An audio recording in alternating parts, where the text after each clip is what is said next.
We're here actually tonight to talk about the dollar, which is, of course, a pretty serious subject, particularly if you happen to have any of them. And most Americans have been convinced that if there was a time that we did have a dollar crisis or an international monetary crisis, that somehow the witch doctors in Washington have said some magic incantation in the last few months and the problem has evaporated. Well, this really isn't quite true. The people that are running the Treasury Department today are all appointees of the Johnson administration. They are people with a very strong vested interest in keeping the lid on the garbage can until the election is over. And I think when people look around at the economy today, and remember last March 15th, everybody was very concerned about the valuation and such things, and since that time it's hardly been mentioned. And I would only urge you to do a little study, and I think you'll find out that the things that have caused these problems, none of them have been solved, none of them have really been dealt with. And to look at the American economy today, and not to get upset, it's a little bit like saying that 5 minutes before Louis XVI was beheaded, he was breathing normally. Now, one of the reasons why it's very difficult for most people to believe that we face any kind of an economic crisis in this country is that they look around and they see the number of automobiles on the freeway, they see the tremendous production capacity that American industry has, and they say, how could this all fall apart? How could we have a depression in this country when we are capable of producing so much?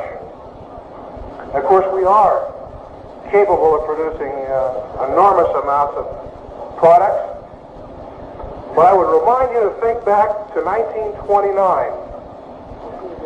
In 1929, the United States was the most productive nation in the history of the world. And I'm sure that a lot of the people that were working in the Ford Motor Plant in 1929 couldn't imagine that we would have a depression either. And 2 years later, about 50% of those people were not inside the Ford plant. They were outside pounding the street or selling apples.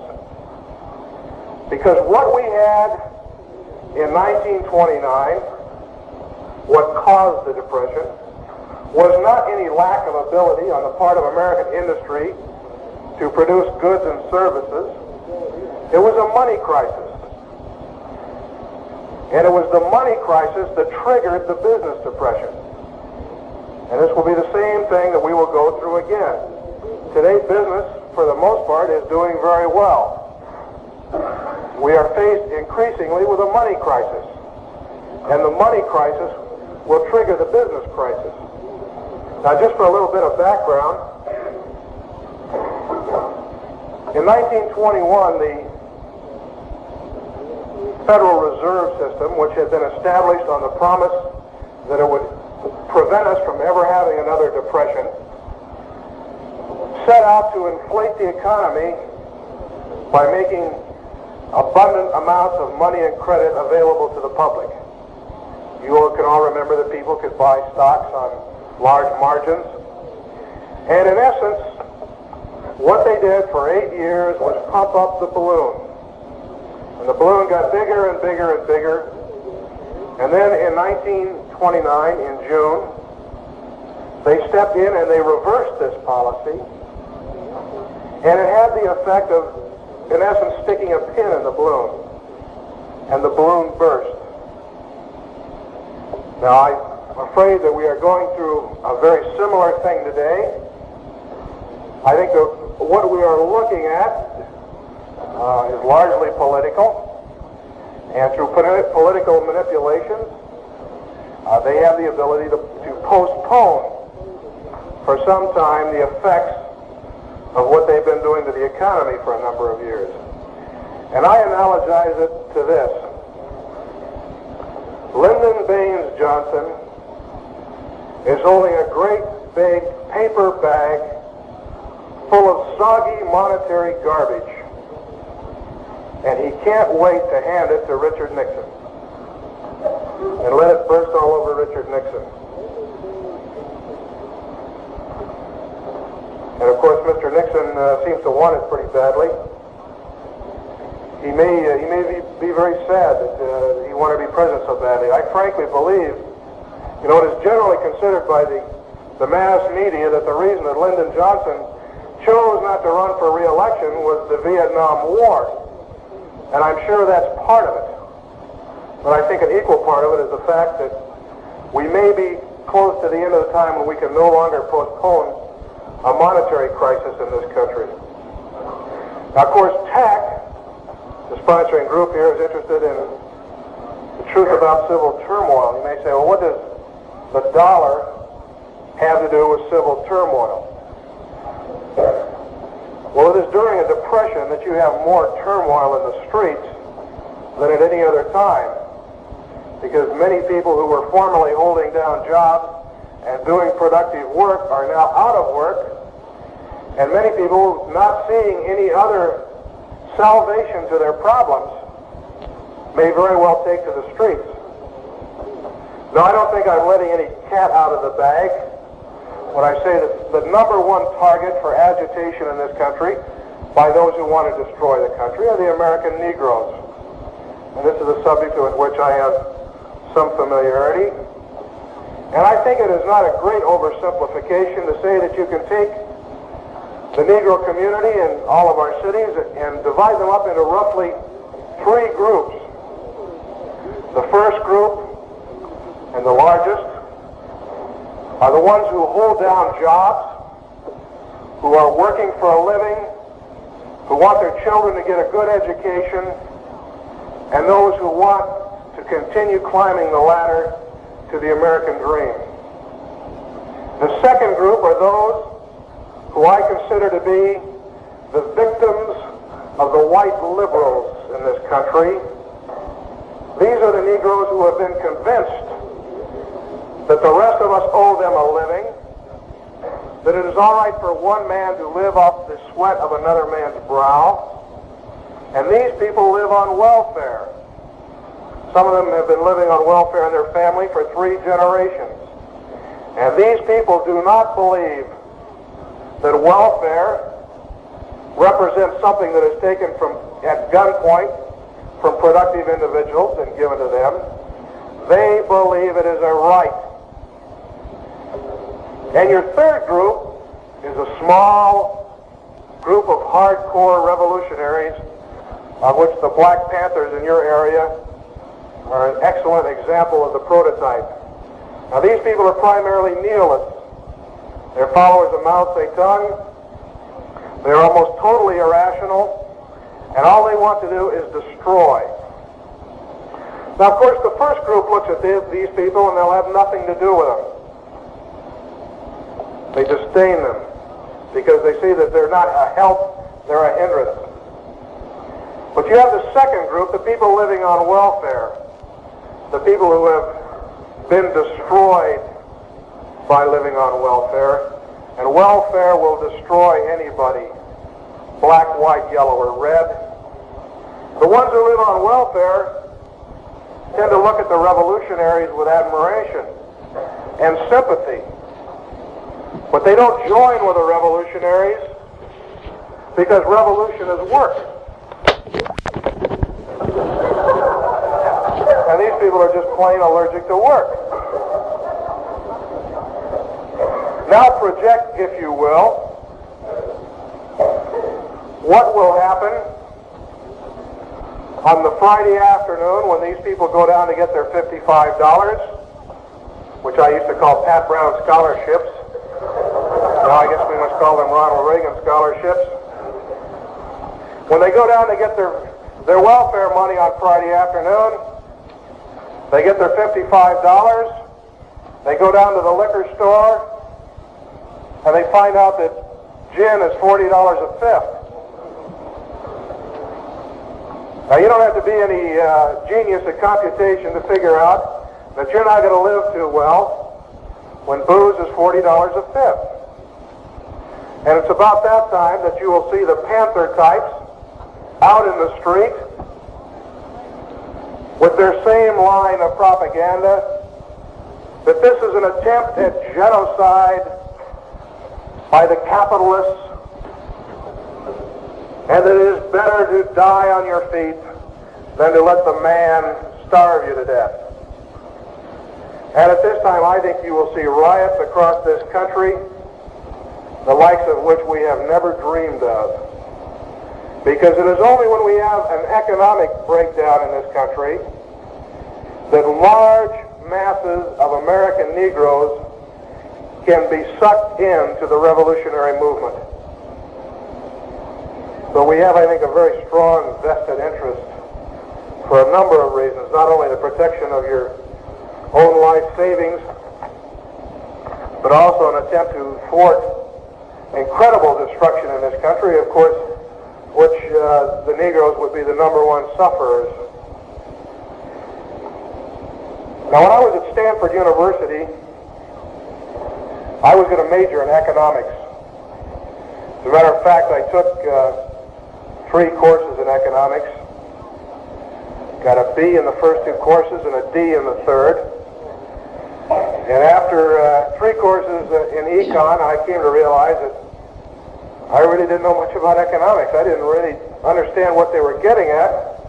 I knew a lot about supply and demand curves, and I could throw a lot of terms at people, like marginal utility and the oligopic kink demand curve, which I think sounds like a sickness of old age or something. And I realize now that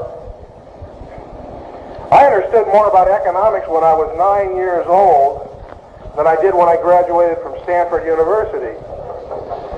I can remember my mother, dear old New Dealer that she was at the time,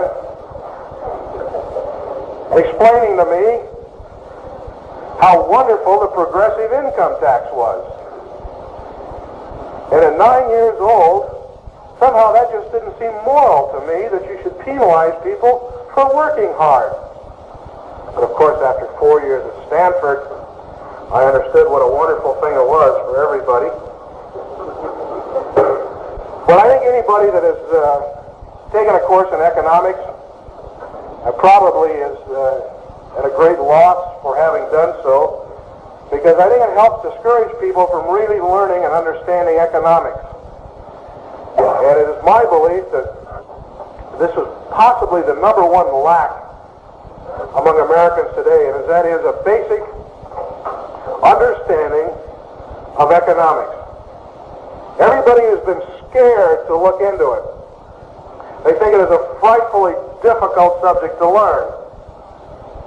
I wish some of our politicians would spend a little more time with us. You know, these guys spend 80% of their time figuring out how to spend money. It would be nice if some of them understood some of the rudiments of economics. But actually, every housewife understands economics. She has a certain budget, which she is given every month, and she knows that at the end of that month, income and outgo have got to be approximately the same, or she's in real trouble. She knows that she does not get rich by spending more money than she takes in. A businessman is in the same position. He knows that that bottom line has got to show a profit or he's in trouble. Now, there's only people that have done such weird things as major in economics at Stanford University who understand that the further in debt you go, the richer you are. Now, people have been convinced that although they may understand in their own lives that income and outgo must be approximately the same, that somehow what applies for all of us as individuals does not apply to the government. Now, if it is unsound for you as an individual to go perpetually in debt, and it is unsound for you and the person next to you to go perpetually in debt, and if it is unsound for every one of us in this room collectively to go perpetually in debt, at what point of adding people does it logically become right that it's a good idea to go in debt? Why is it a good idea for the government that can only live off the money it takes away from us? Why is it a good idea for them to go in debt? Well, if you think that you understand that, then you're a disciple of John Maynard Keynes and the New Economics, which says that the further in debt we go, the richer we are.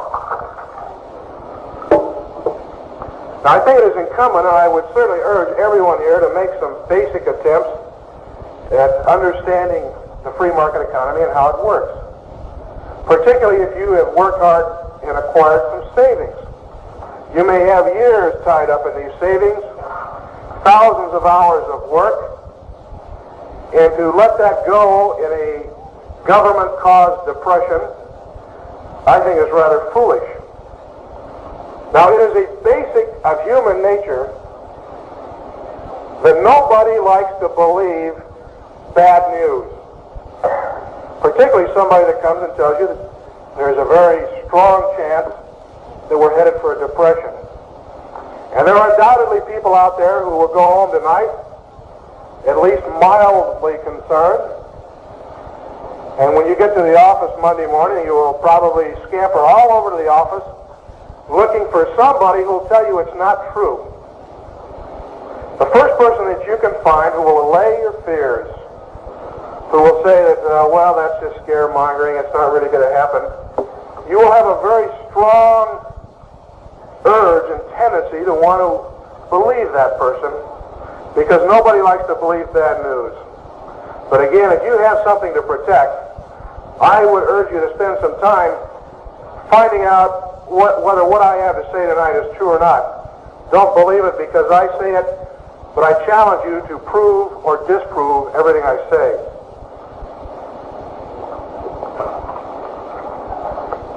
Must be fluoridated water. Yeah.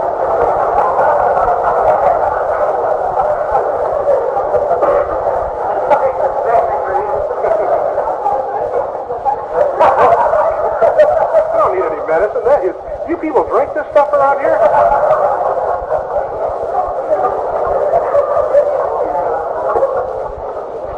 Man. Well, you know, everybody talks about money and people discuss different kinds of policies, whether we should follow a tight money policy or a loose money policy. And I would like to, for a few minutes, discuss the two most prominent definitions of money now in vogue throughout the world. One is the historical definition. The second is the definition that the government would like to have you swallow. Now, historically, money is developed out of the old barter system, when people would trade eggs for milk, that type of thing. But of course, as soon as you got any kind of number of people involved in barter, somebody might want something that you have, but you might not want what he has. And so you required a medium of exchange, something that you could trade your goods for, acquire a medium of exchange which you could then use to trade for something else that you wanted. Now, a number of commodities have been used down through history as mediums of exchange. You may remember that in colonial Virginia, that tobacco was the most common medium of exchange, because that was, of course, the number one crop that was grown there. In ancient Egypt, copper was used. Nails have been used in many places throughout history as a form of money or a medium of exchange. And in post-war Europe, packages of cigarettes served as money or a medium of exchange.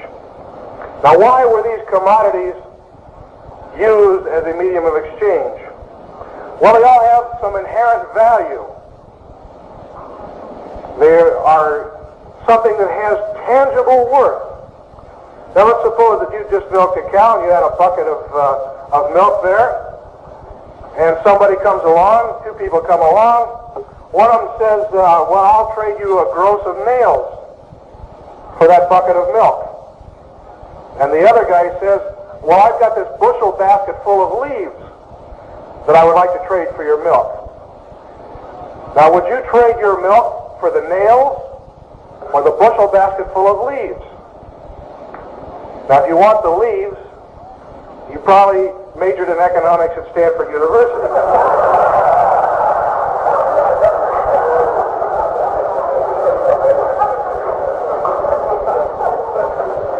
Because anybody who hasn't had their common sense driven out of them knows that nails are useful, but you can go over to the nearest tree and shake down some more leaves. So I think it is pretty obvious that you would want the nails. Well, there were two commodities that down through history developed almost exclusively throughout the world as universal forms of money. Now, these two commodities are gold and silver. Why gold and silver? Well, was it because a bunch of bureaucrats got together in Transylvania and decided that gold should be money? No, this is something that developed out of free trade. No king had to decree it. No body of bureaucrats or money managers had to force people to accept gold and silver as money. Everybody realized that gold and silver had innate worth, and they were durable. Now, of course, it helps if what you're using for money is durable. You could use butter for money. Butter is a commodity that has inherent value. But if you didn't exchange that butter pretty rapidly, you'd probably be left with something that wasn't too much more valuable than the leaves. Since there's not too much of a market for rancid butter, except among Stanford econ majors. But gold and silver are today even more valuable than they've ever been in the past. Every year they discover more and more uses for gold and silver. And they're used for machine tools. They're used extensively in the electronics industry. They're used in dentistry, for jewelry, for ornamentation, silverware, and the photographic industry uses enormous amounts of silver every year. And so a person who has money that is based on gold or silver will never be broke because he has a tangible commodity that has worth. Well, then why do we think of money as being pieces of paper? Well, this is another thing that developed through free trade. Gold and silver can be a little cumbersome to haul around. So people decided to store them in warehouses. And these warehouses were the forerunners of our modern banks.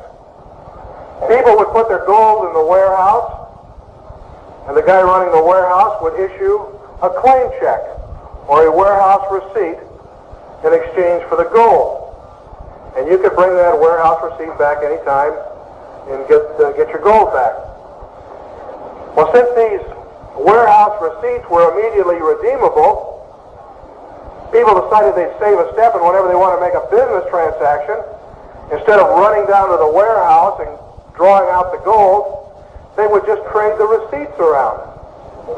And people were willing to accept the receipts because they knew that they could always take it down to the bank and turn it in for gold.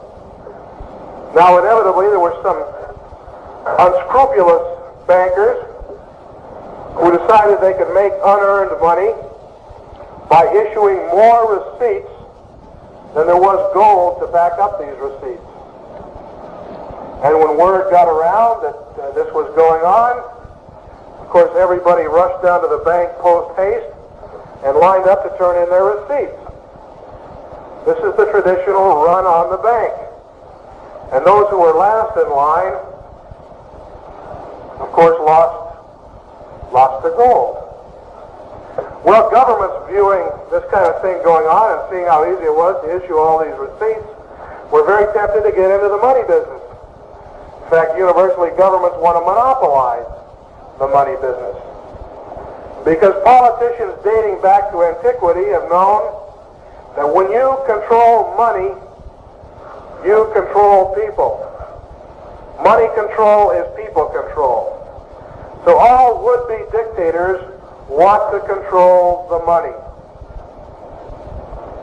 In fact, Lenin said that having a central bank was 90% of establishing socialism. In fact, he said that when the communists took over the world, they would use all the gold to line the public toilets. Now, when the government takes over, it likes you to think only of money in terms of paper. And a man who has, again, gold has independent wealth. The man who has paper money has only the promises of the government. And you are always told that you must accept the paper in good faith. Recently, a man in Nigeria got on an airplane for Paris with $750,000 on his person. And when he got off the airplane in Paris, he was broke because they changed the money on him. You know, the green ones are good today, but tomorrow they issue blue ones, and the green ones are no good anymore. And this has been done over and over again throughout history. During World War II in Russia, they needed production very badly, and the communists that run Russia don't really believe in this silly socialism stuff. That's for college professors. They know that if you want people to work, you got to pay them. You got to offer them an incentive. And so to get a lot of airplanes and tanks built during World War II, the Russians gave incentives to people to work overtime. They paid them lots of money. And they said, when the war is over, you just save this money and you'll be able to spend that money and you'll be able to buy refrigerators and washing machines and automobiles and all kinds of consumer goods. Of course, when the war was over, the Russians couldn't build these consumer goods.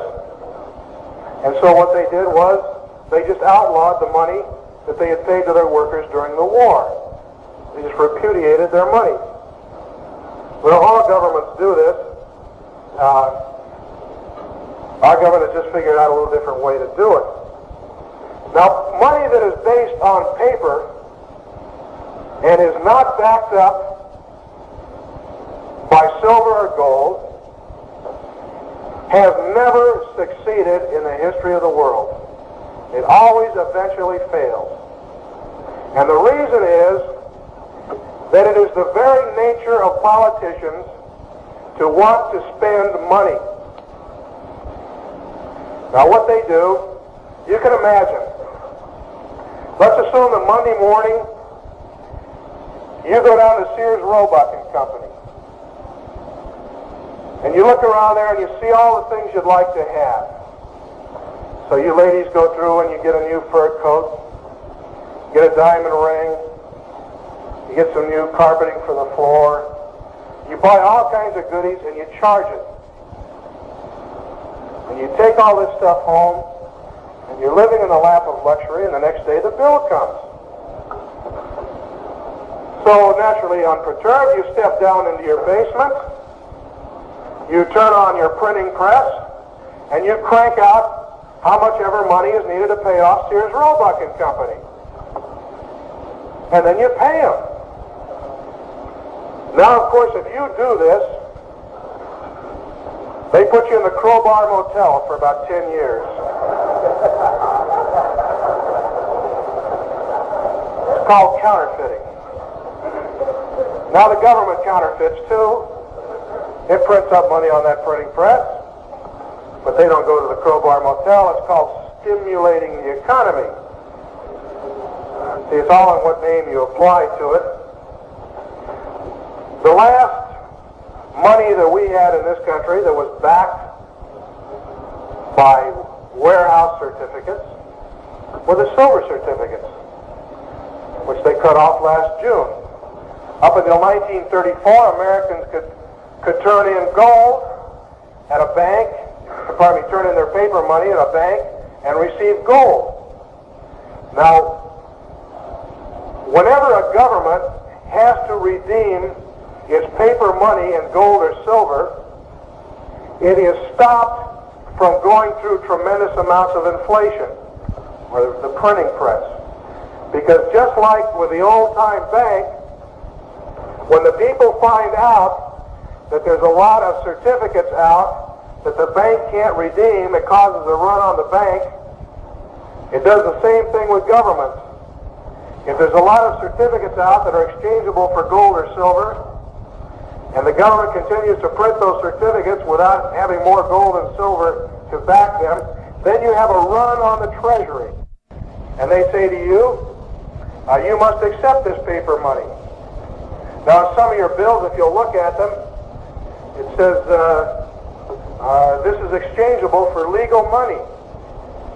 And now if you go down to the bank and you hand them a $10 bill and say, all right, I'd like some legal money, they hand you another $10 bill. Now this is just exactly like supposing you put your car in a parking lot, and when you do this, you receive a claim check for it. It's in essence a warehouse certificate. And when you return and you pay your fee and you give them the ticket back, you get your car back. Well, what if you went back to the parking lot one day, handed them your claim check, and they handed you another claim check instead of your automobile? They would have defrauded you of your automobile. Well, the citizens of the United States have been defrauded of their gold and silver by the government. The government, in essence, confiscated it, and now they sell it to Eastman Kodak, Engelhard Industries, and Handy and Harman, because they won't exchange it now for your dollar bills. And of course they have substituted peanut butter sandwich coins for real silver coins, and they're out melting your silver coins and selling them to the silver using businesses at $2.20 an ounce. You know, if you have one of these new LBJ peanut butter sandwich dimes, this is a quarter. In a dime, costs the government now about 2 cents to make one of these things. It's made out of copper and nickel. They've handed you these. They've taken in all your silver dimes. They're selling them to industry for about 16 cents a piece. So they give you the 2-cent item. They take the 16-cent item and sell it. Makes a very nice profit for the Treasury. Now, when they called in the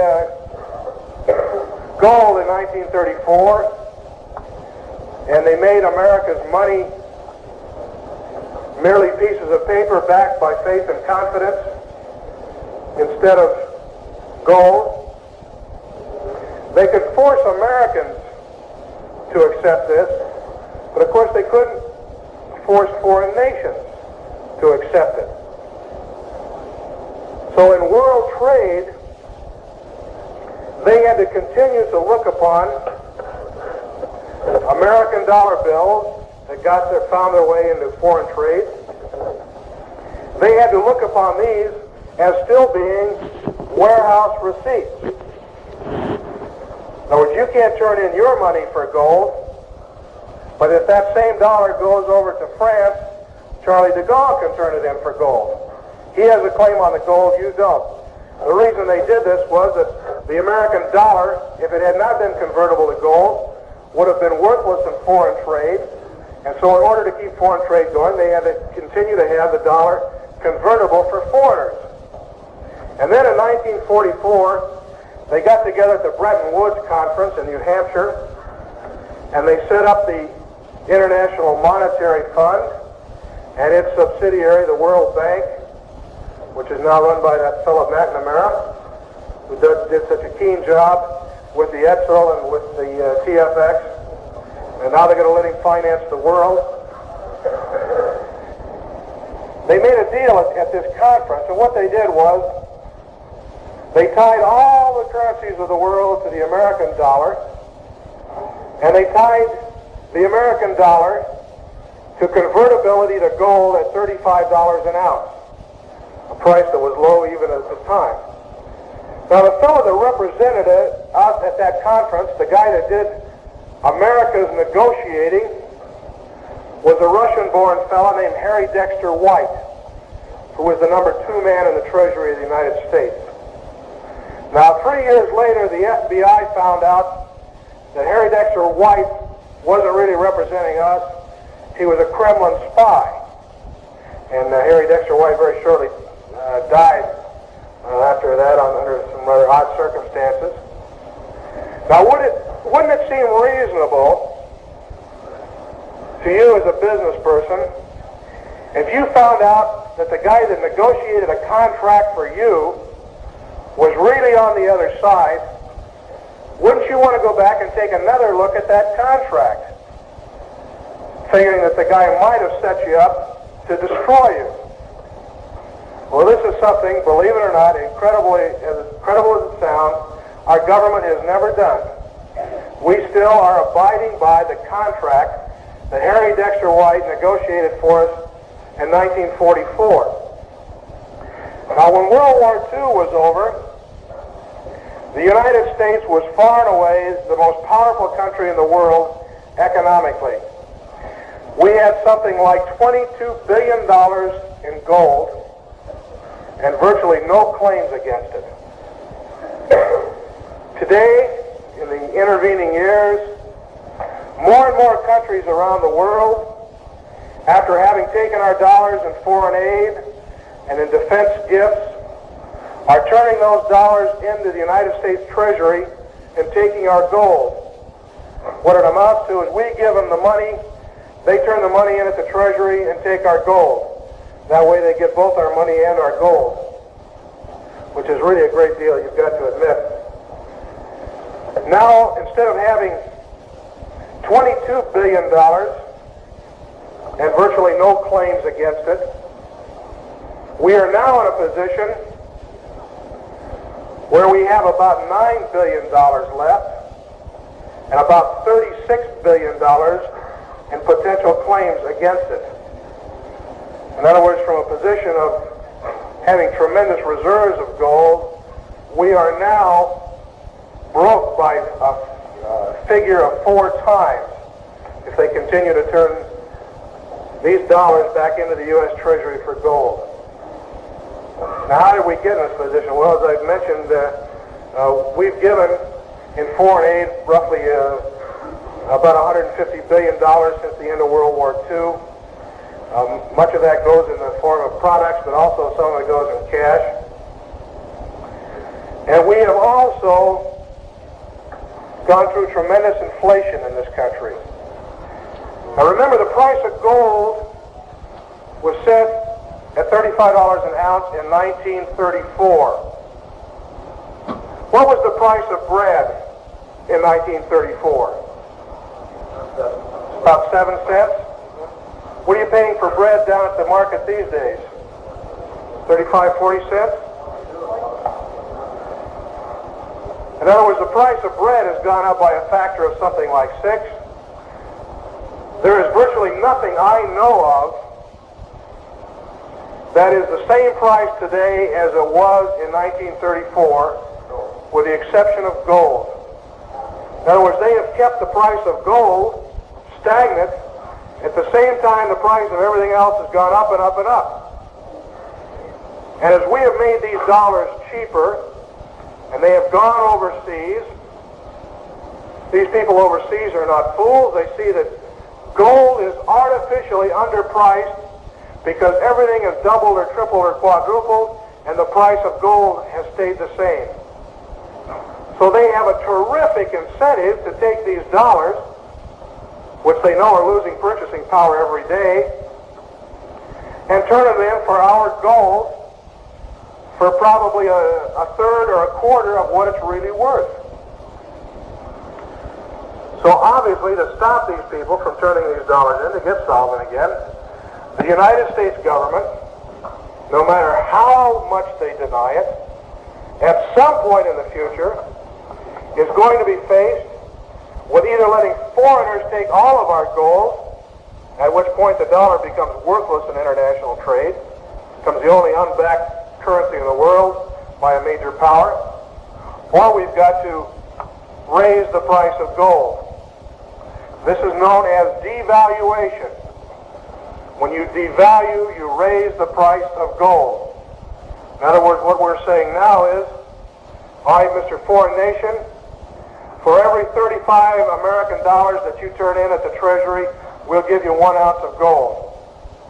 When we devalue, we'll say, all right, now instead of turning in $35 to get an ounce of gold, now you have to turn in $70 or $105 or maybe even $140 to get an ounce of gold. Now, of course, if you do this as a businessman, it's known as repudiating your debts or bailing out. It's, again, something they would throw you in jail for. But governments have a very sophisticated attitude towards this thing. See, the United States is, I believe, the only country in the world that has not devalued its currency since the end of World War II.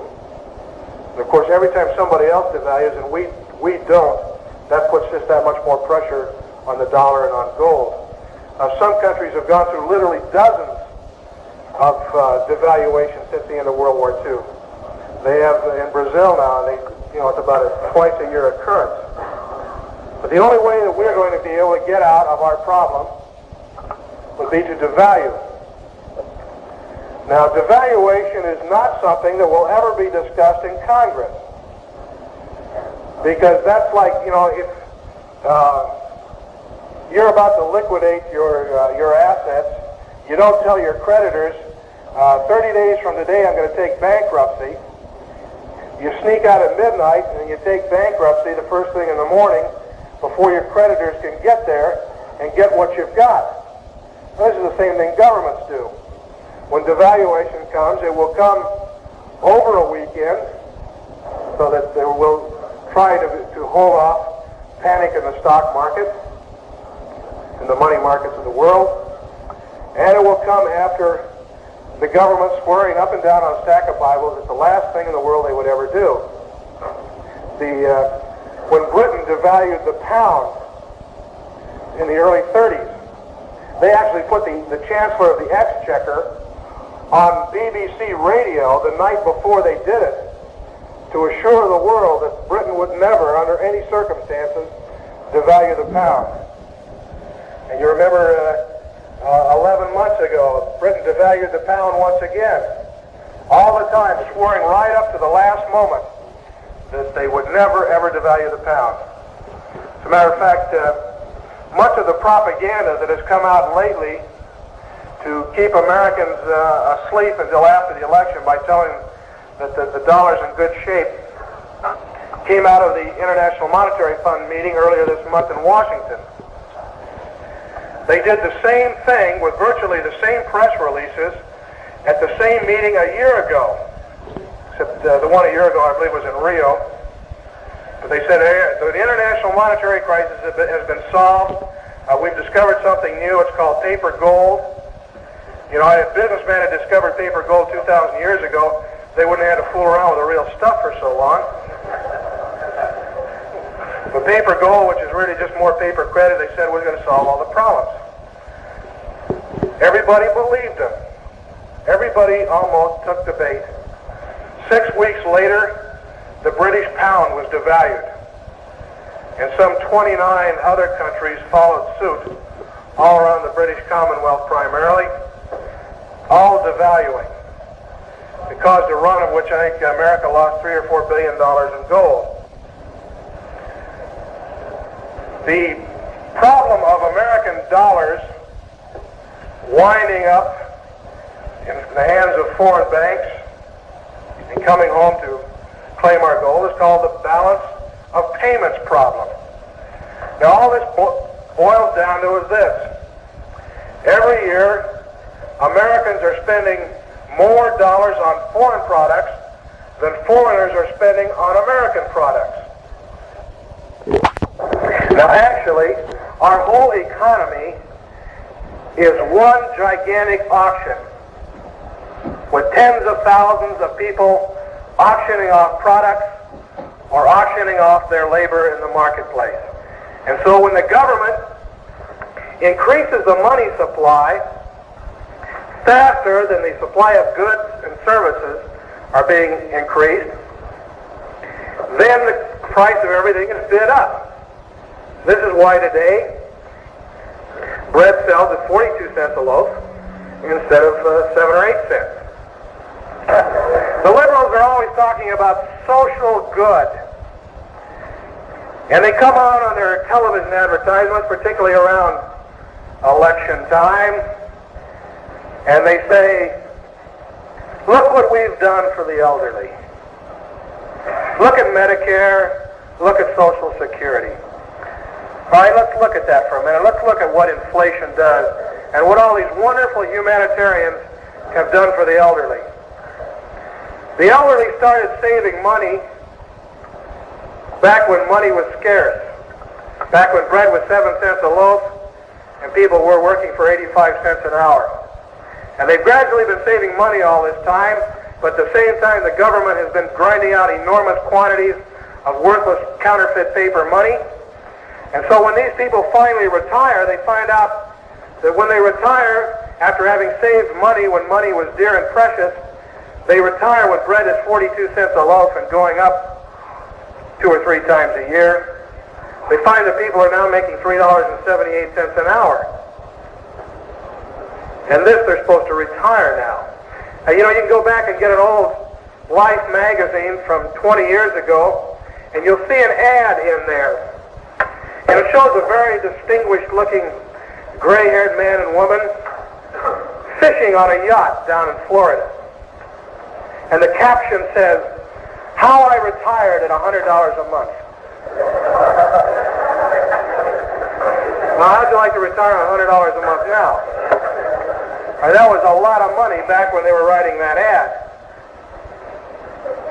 But if you had taken out that insurance policy back when people were making $1.25 an hour, and you retired now on $100 a month, you would have been putting a lot of valuable dollars with a lot of purchasing power into that policy, and now you're getting back something that I'll guarantee you're not going to live on a yacht in Florida at $100 a month. You're going to be out pounding the streets trying to figure out how to get some dough. Now, I'm not sure that every bureaucrat planned it this way, but look what they've done. By destroying the savings of the elderly, they have turned many of them into a dependent class who, in order to survive, must crawl to the government and say, "Help us." And the government says, "Aren't we wonderful? We're your benefactors. We're going to give you some of your own money back." It's a little bit like punching somebody in the nose and then helping them up. Saying, "Aren't I nice? I helped you up." And these are the people that talk about what great humanitarians they are, about the social good that they've done. Now, of course, they do something else when they keep inflating the money supply. Every year you make more money. But every year you're in a higher tax bracket because we're involved with a progressive income tax. And believe me, these guys know what that means. Every time you get a raise, you're in a higher income tax bracket. So if you're making $10,000 this year, and next year you'll probably make 12, and the year after that probably 15, and the year after that maybe $20,000. But what have you done during this time? You've gone from a 18% tax bracket to a 40% tax bracket. So they get you coming and going. Now, what does inflation do? Well, if you continue to let the government inflate, you inflate to infinity. And this has been done in many, many, many nations. Now, today, you go down to Brazil, they've had such galloping inflation for so many years. You know what the interest rate is on prime loans in Brazil? Well, if you can get a loan in Brazil, the interest rate is 38%. And that's about 3% for borrowing the money and 35% for anticipated inflation. Because the cost of living in Brazil goes up about 35% a year. Because those bureaucrats up in Brasilia have found out that you can run off that printing press and the bureaucrats can live pretty well. You know, people don't like counterfeiters because they say, well, a counterfeiter didn't work for his money, he just printed it, and when he goes out and he buys things, he's competing with me in the market, and I work for what I buy. He's taking things away that I can't buy now. Of course, this is exactly what the government bureaucrats do. In Germany in 1922, runaway inflation got so bad that a postage stamp sold for 1 billion marks. And the wives of factory workers would come down to the factory every noontime and collect their husbands' wages and run out and spend them, because if they waited to the next morning, the prices would have gone up even further. And this is why the great Austrian economist Ludwig von Mises has said, the government is the only body that can take a valuable commodity like paper and make it worthless.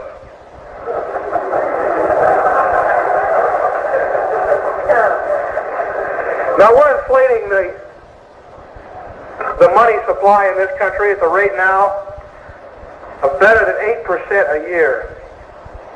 If we keep on inflating at this rate, we're headed for the point when you'll be able to cash in the life insurance policy that you've been paying on for several decades, and take the proceeds of that insurance policy and go down to McDonald's and buy yourself a hamburger.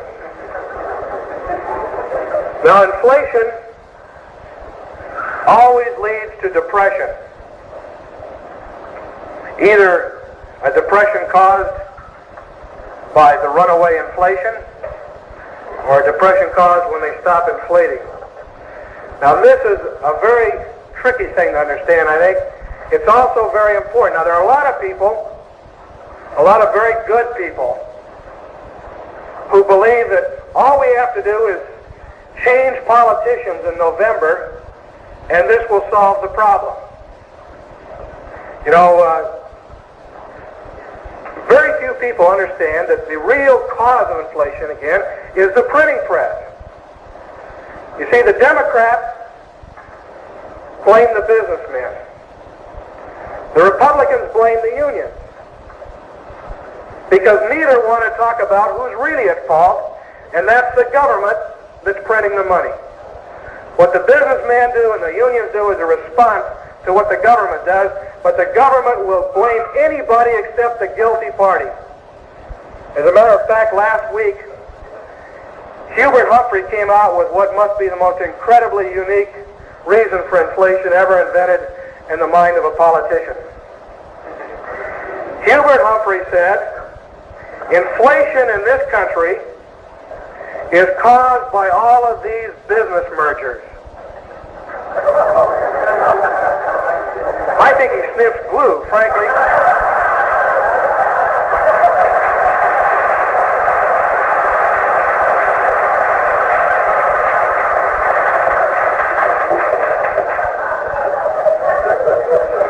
In other words, if you merge your business with the business that's owned by the guy sitting next to you, somehow that causes inflation. Now, of course, no rational human being believes this. Maybe Stanford econ majors.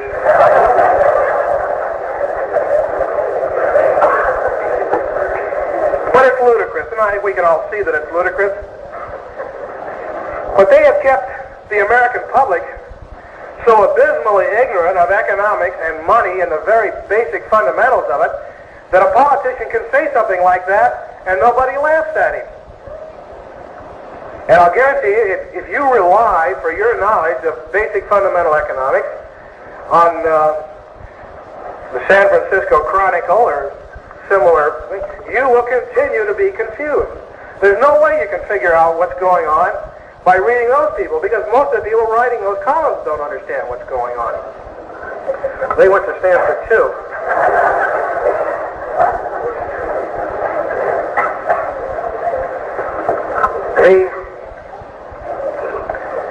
The idea that many people feel that if we just get a new man in as President of the United States, that these problems will evaporate, is a very convenient thing to believe, but unfortunately it's not true. Because the man does not start with a clean slate. Remember, he's going to get that bag from LBJ. This is why, back in the 1930s, the Keynesian socialists who surrounded FDR were absolutely tickled pink. That's a good way for them to be tickled. When they started the United States on the road to deficit spending. Now, this is a little bit of a simplification, but it's true. The amount of deficit in the budget each year is represented by an increase in money in circulation. So the further in debt they go, the more money they've got to spend. Now, you got to admit that's a real unique money system where the further in debt you go, the more money you have to spend. But these people around Roosevelt realized that once they got us started on this treadmill, that administrations could come and go, and Democratic administrations and Republican administrations could come and go, but it was almost impossible to stop what they had started. Now the reason is this. Inflation has been analogized by Professor Gary North as the economics of addiction. And it is easier, I think, to understand if you will think of inflation as you would a heroin addict. Once a guy starts taking heroin, we all know that he has to continue taking bigger and bigger shots of heroin to have the same effect. And if he stops taking heroin, he starts going through withdrawals and he gets sick. It's the same thing with inflation. It takes bigger and bigger doses to have the same effect. And as soon as you stop inflating, in other words, as soon as you turn off the valve on the money supply, then we start into a recession. The economy gets sick. In other words, you've got to pay for what you've had. Now, it's a little bit like you can go out tonight and you can get drunk. And when you wake up in the morning, you're going to have a hangover. And there's two things you can do. You can either pay for what you did the night before, or you can avoid the hangover by getting loaded again. Now, if you decide on this second course, eventually you're headed for the hangover of hangovers, aren't you? But somewhere along the line, the price for what you did has got to be paid. There is a price for everything. And there is a price for inflation. Now, everybody eventually gets to the point where they anticipate inflation. You, in the way you spend your money, and when you go out and buy a new car, and you buy a new refrigerator, you buy all these things, you're anticipating that you'll be making a little more money next year than this year. Businessmen anticipate inflation. They make their business judgments on the idea that they're going to have more money with which to work the following year than they do this year. And so everybody is geared up for inflation after you've had years and years and years of inflation. Now pretty soon, it's just like 1929. Finally, the bureaucrats, if they step in there and they turn off that valve like they did in June of 1929, then boom, it drops. And this is what will happen in the 1960s. We've had 30 years now of inflation. Now Eisenhower had some good economic advisors around him, and during the Eisenhower administration, they tried to put a stop to inflation. They balanced the budget. And when they balanced the budget, it threw us into a recession. And from a political standpoint, a recession is untenable because people are going to retaliate at the polls. Now, the recession was actually good. The recession would have cured our ills if they'd had the guts to explain to the American people what was happening and why it would happen, and why it had to continue for another 2 or 3 years. But the Eisenhower administration, in spite of the fact that they started out on the right trail, when the recession started, they panicked.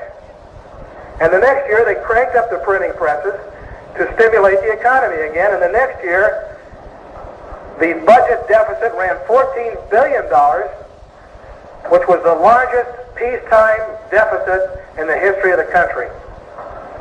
Now, last year, the deficit was twice as big, because the addict needs a much bigger shot than he did in 1953.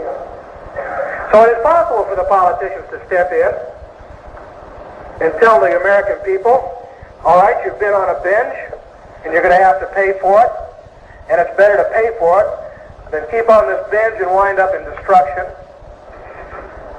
But can you imagine Richard Nixon making a political speech and saying, ladies and gentlemen, if I'm elected President of the United States, I promise you one of the quickest recessions in the history.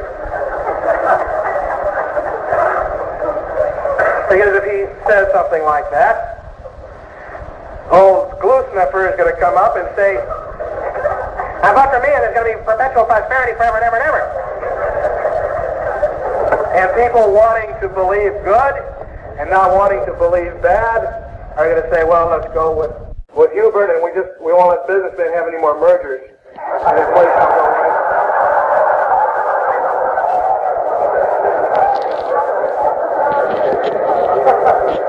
So it is possible, in theory, to get out of our problem, but it would take enormous political courage.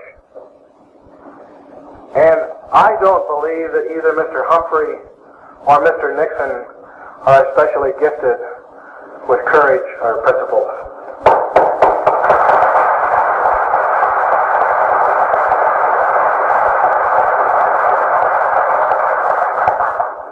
Thank you, Alabamans.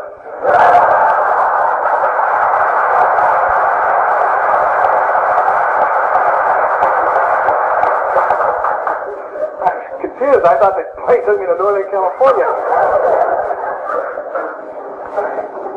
I had a chance to discuss the situation this summer with Professor Hans Sennholz, who was one of the 3 individuals who received a PhD by studying under Ludwig von Mises, and I asked him, I said, is there any way out of our problem from a practical standpoint without going through a tremendous recession or depression?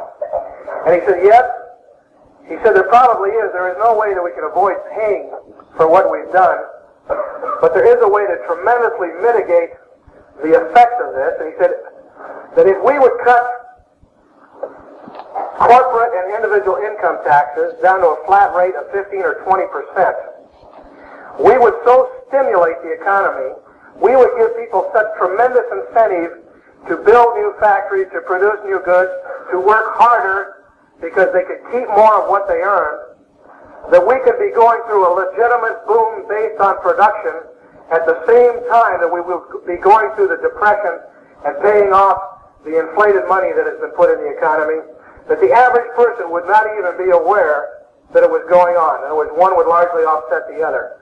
And this is probably the best positive answer there is for getting out of the situation that we unfortunately find ourselves in.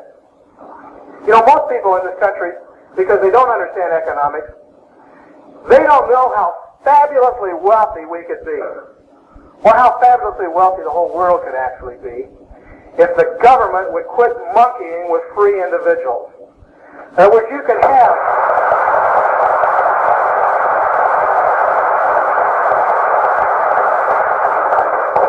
there is a war on poverty. It's called individual liberty, or the free enterprise system. That is the only real war on poverty. It is the only thing that works. It is the only thing that will ever cure poverty, because it increases production, it makes people more productive, and that's how you solve poverty.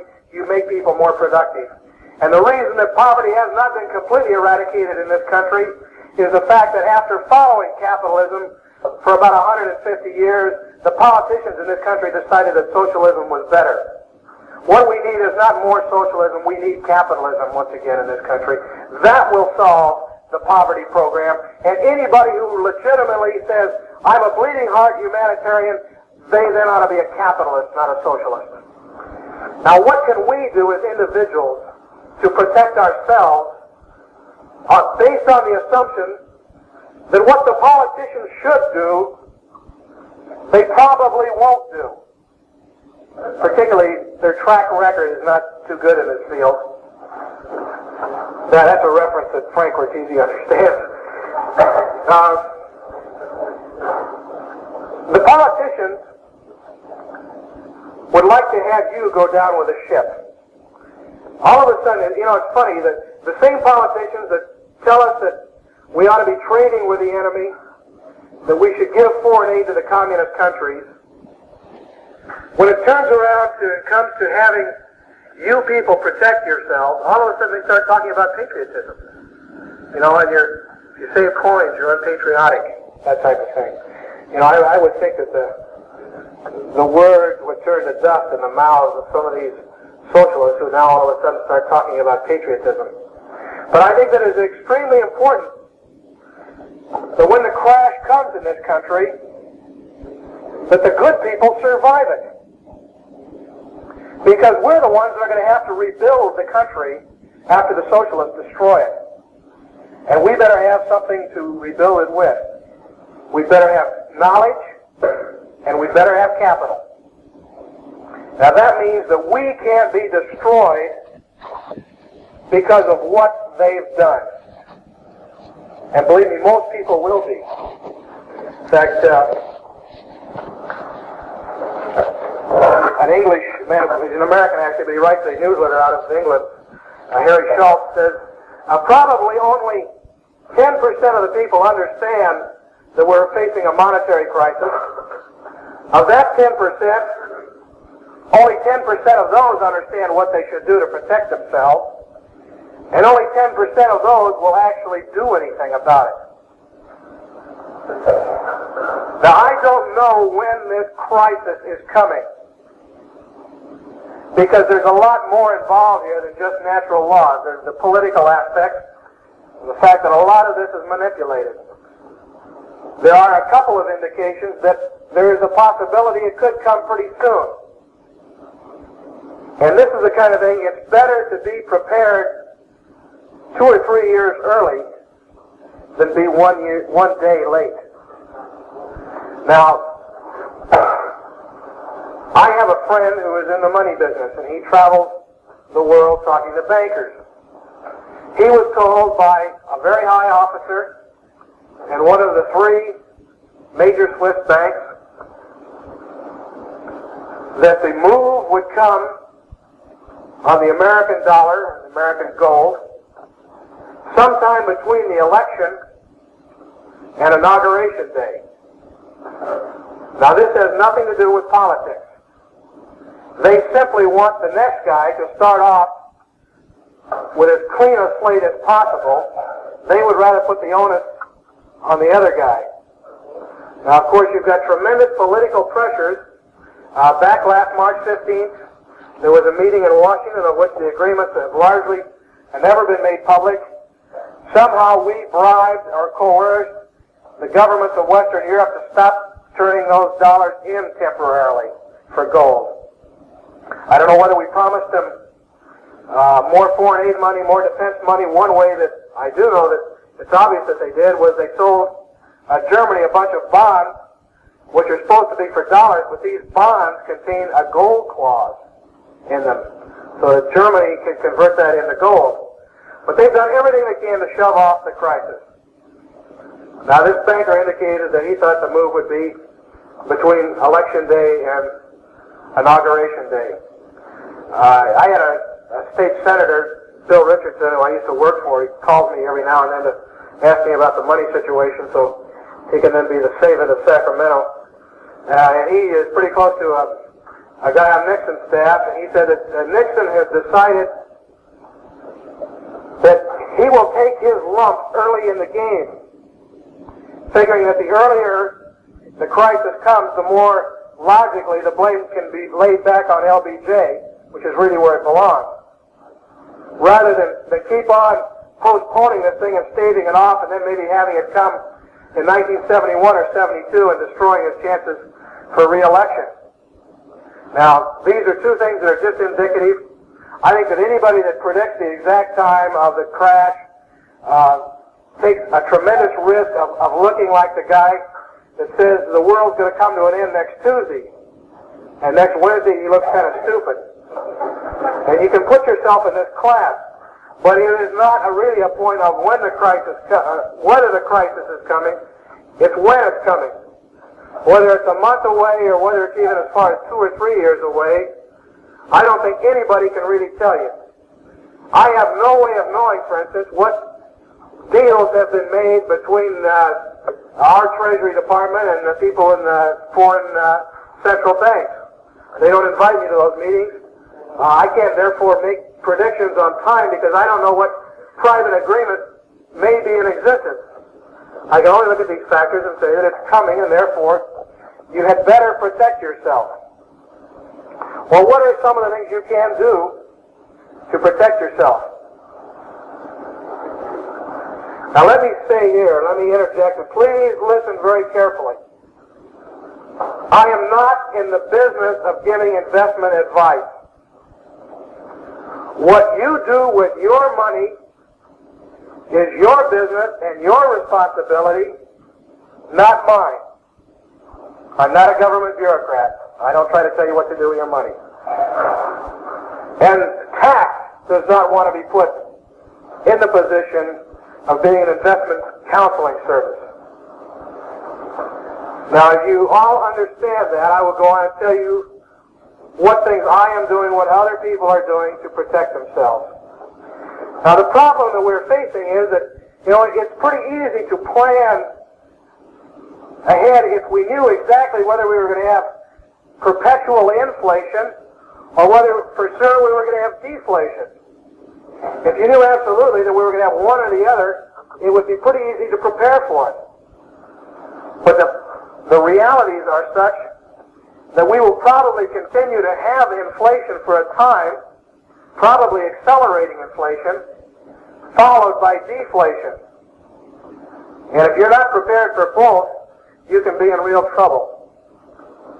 Now, the thing that I personally feel should be the cornerstone of everybody's protection program as an insurance against a monetary collapse are coins minted in the United States in 1964 or before. Now, there's several reasons why I believe in coins. One reason is the fact that they will protect you against inflation, because these coins are 90% silver. And as we have more and more inflation, the silver will become more and more valuable.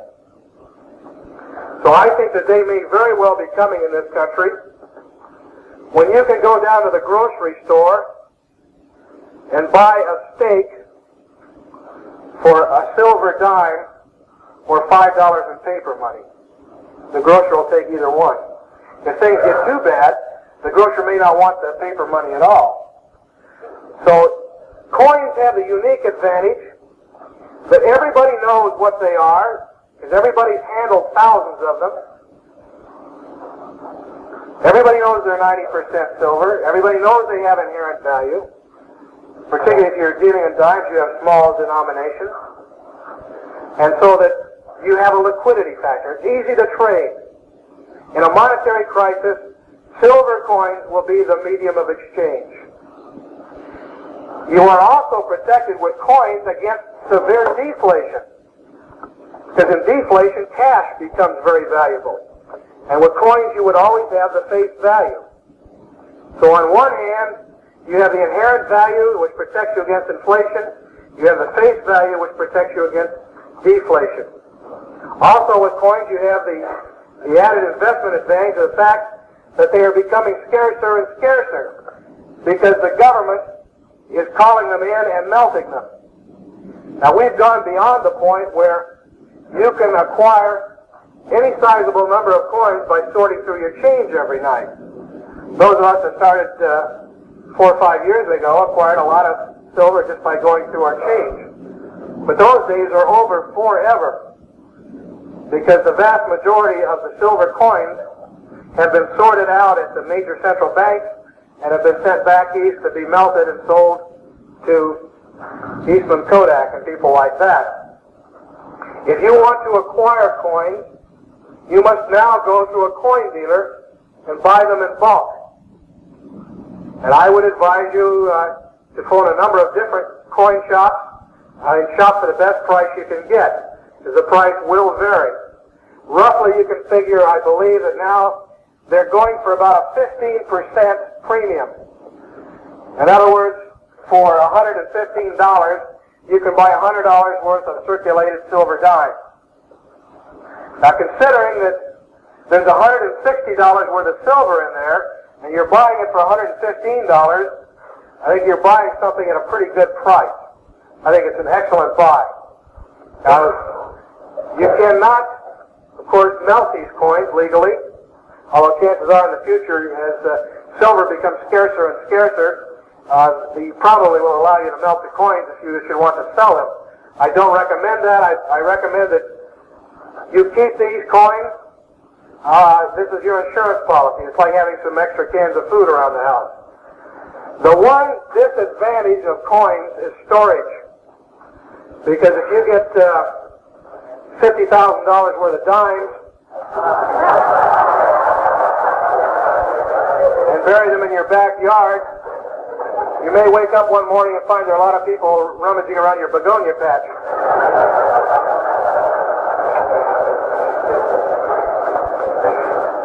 So it's up to you as free people to figure out a place to store your silver coins.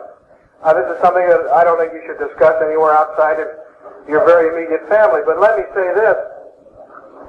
I'm not too keen on banks as a place to store them.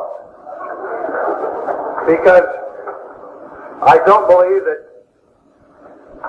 at the time of a crisis, the time when you want them the most, that you're liable to be able to get them. Because you may get down to the bank and there may be a heck of a line out front of people trying to get in and get their money out. You know, everybody believes that their money's safe in banks. Because whenever you listen to a commercial on television sponsored by a savings and loan or a bank, they almost always have a little sentence in there that goes something like this. And all of our accounts are assured to $15,000 by an agency of the federal government of the United States. Well, that sounds pretty good, and it's psychologically, it's probably pretty good. Fools a lot of people. Of course, that guarantee is only as good as the reserve behind it. And there is practically no reserve behind that fund. Now, what it amounts to is if the First National Bank of Burnt Mattress, Arkansas, goes belly up Monday morning, the savers in that bank are going to get reimbursed, because that's a little tiny country bank. But if you have a general crisis throughout the economy, there could be no insurance fund that would be big enough to back that up. There would be only one thing the government could do, and that would be to turn on the printing presses and print that $15,000 in money to give everybody, which of course would cause instant hyperinflation overnight. You see, a bank with savings accounts, they pay interest on it, they take that money and they loan it out. And a savings and loan takes 85% of the money that's put in there and loans it out. That means that if 20% of the people with their money in the savings and loan come down on Monday morning because there's an international financial crisis and try to get their money out, the money just isn't there. Because they can't call that 30-year loan on your house. And it's the same thing with the savings account. It's the same idea. You know, you put your money in a savings account, and they give you a passbook, don't they? You read the fine print in that passbook, and it says that they can have you wait 30 days for it. Actually, it might be a lot longer than 30 days. Or if you read your insurance policy, you'll find out that it's either 6 months or a year that you can wait to get your cash values. Now, when you take your passbook into the bank, if a lot of people have been drawing money out of the bank, they just don't have the money there to give to you. It's a little bit like if you put your car in that parking lot and you got that warehouse receipt from them, and you came back to pick up your automobile and you gave them your ticket, which is your passbook, and the guy says, well, I'm sorry, we rented your car out. we don't have it here to give back to you. We got a little Hertz operation going on the side, and we're sorry, you'll just have to wait a while to get your money. Now, all bankers will tell you that this is called the fractional reserve banking system, that this is perfectly sound. Because under any kind of normal circumstances, the number of people depositing money and the number of people taking money out are approximately the same. But these are not normal times we're talking about. We're talking about in a crisis. And in a crisis, nobody wants to put money in a bank. They all want to take it out. It's the same idea like the Oakland Bay Bridge. You can say not everybody wants to use the San Francisco-Oakland Bay Bridge at the same time. But I'll guarantee you if the word gets out that they're going to drop an atom bomb on San Francisco in 3 hours, everybody does want to use the bridge at the same time. In other words, the system is perfectly sound except in the time of a crisis. At the very time you want to protect yourself the most, the whole system collapses. So I believe that coins in your own possession should be the cornerstone of your protection plan. Now, of course, what you do makes a vast difference of whether you're trying to protect a net worth of $1,000 or $100,000. And if you've got more money to protect, you can afford to put it out in different things, to diversify a little bit, to take a little bigger risk. But I believe that no matter what your circumstances are, you should start with a coin. Another excellent hedge against inflation and devaluation, money crisis, is the ownership of stocks and gold mines. Now, as you know, you as Americans cannot own gold bullion. You can own gold coins. You can own stocks and gold mines. Now, let us assume if gold doubles, the value of gold shares will probably do much, much more than double. The reason is this. Let us assume that it costs a gold mine $33 to mine an ounce of gold. They sell it for $35. They've made $2. If the price of gold goes up to $70, their profit goes up from $2 to $37 an ounce. In other words, by doubling the price of gold, the mine's profit could go up as much as 18 times. Of course, this would be reflected in an enormous growth of the shares of gold stocks. Now, there are a number of different gold stocks, and if you're interested, contact a broker that knows something about them. And you may have to phone several houses. There's so few brokers that really understand this, but it's worth looking around to find a guy that's really sharp in this, because like anything else, there are good gold mines and bad gold mines. You can also invest in the shares of silver companies, because the price of silver historically has always followed the price of gold. And when gold doubles, silver undoubtedly will double too. Also with silver, you got something else going for you. Every year the world industrially consumes more and more silver, and they can't mine as much silver as they need. The mines of the world are only meeting about 50% of the world's demand for silver right now. The rest has been made up out of the U.S. Treasury, and when they get through melting the coins, there's going to be a real shortage of industrial silver, which will tend to make the price of silver go way up. In closing, let me recommend to you a couple of things to read. First, of course, I would recommend my own article on money. It's Our Money. Now, this is contained, I think we have some packets here with a number of pamphlets that are worth about $1.35. It has several pamphlets in there dealing with money.